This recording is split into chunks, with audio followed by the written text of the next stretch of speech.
જૂનાગઢ જિલ્લામાં વરસી રહ્યો છે ધોધમાર વરસાદ। જૂનાગઢ શહેર અને આસપાસના ગ્રામ્ય વિસ્તારોમાં પણ વરસાદ। ગિરનાર ઉપરવાસમાં જંગલ વિસ્તારમાં ભારે વરસાદ।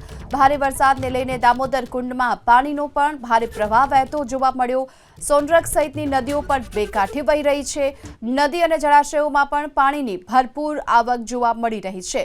દામોદર કુંડમાં પણ પાણીનો તેજ પ્રવાહ આવતો જોવા મળ્યો છે। સોનરખ સહિતની નદીઓ પણ અત્યારે બે કાંઠે છે। નદીઓ જળાશયોમાં સતત પાણીની આવક જોવા મળી રહી છે।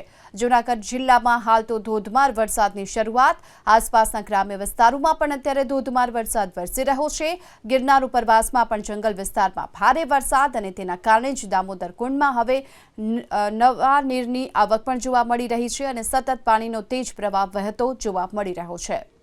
ભારે વરસાદને લઈને દામોદર કુંડમાં પાણીનો પણ ભારે પ્રવાહ વહેતો જોવા મળ્યો। સોનરખ સહિતની નદીઓ પણ બે કાંઠે વહી રહી છે।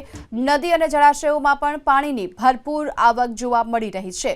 દામોદર કુંડમાં પણ પાણીનો તેજ પ્રવાહ આવતો જોવા મળ્યો છે। સોનરખ સહિતની નદીઓ પણ અત્યારે બે કાંઠે છે। નદીઓ જળાશયોમાં સતત પાણીની આવક જોવા મળી રહી છે। જૂનાગઢ જિલ્લામાં હાલ તો ધોધમાર વરસાદની શરૂઆત। આસપાસના ગ્રામ્ય વિસ્તારોમાં પણ અત્યારે ધોધમાર વરસાદ વરસી રહ્યો છે।